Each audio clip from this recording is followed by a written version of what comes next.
Vamos supor que você queira começar na área de produto, ou melhor, área de produto não. Vamos supor que você queira aprender a dirigir. Legal? Você quer aprender a dirigir, tá certo? Nesse aprender a dirigir, você vai lá e faz a aula teórica, certo? Você faz ali a aula teórica. Aí você aprende o que é uma placa de proibido estacionar, uma placa de proibido parar, o que é um volante, o que é um carro, o que é o acelerador, o que é a embreagem, o que é uma marcha. Percebeu? Você vai ter uma visão geral sobre o que é. Só que a pergunta que eu te faço é o seguinte: na aula teórica de direção, e aí eu quero que você interaja agora aqui comigo, para quem tem carteira de motorista, ou se você está em São Paulo, para quem tem a carta de motorista, né?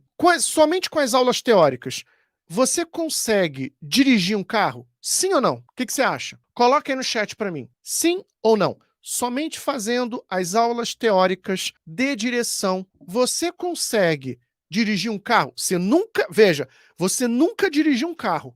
Você foi lá e fez as aulas teóricas, aprendeu toda a teoria. Sim ou não? Seja sincero aí. Coloca no chat.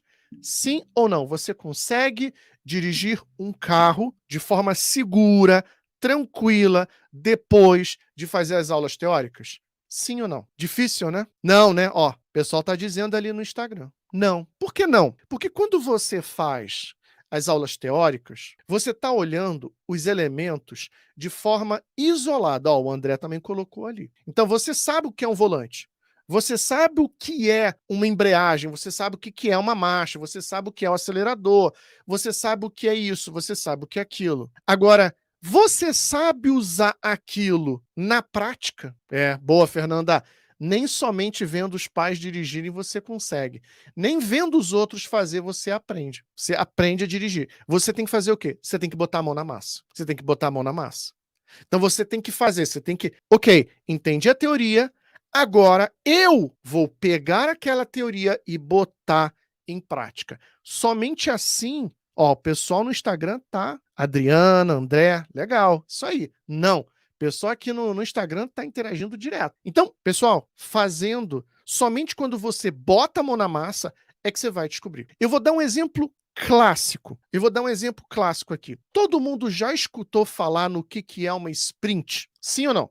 Acho que todo mundo sabe o que é uma sprint, né? Certo? Sabe o que é uma sprint? Sim ou não? Coloca aí no chat. O que é uma sprint? Um ciclo curto de desenvolvimento. Algumas semanas. Dentro desse período, você planeja, executa, ou seja, desenvolve um conjunto de funcionalidades e apresenta, faz uma apresentação final. Legal? É isso. Dentro do trabalho de um líder de produto, de um Product Owner, de um APM, a gente tem o refinamento do backlog. Grosso modo, refinamento é você preparar aqueles itens para que eles possam ser colocados na mão do desenvolvedor e o desenvolvedor fala assim, muito bom, entendi o que precisa ser feito.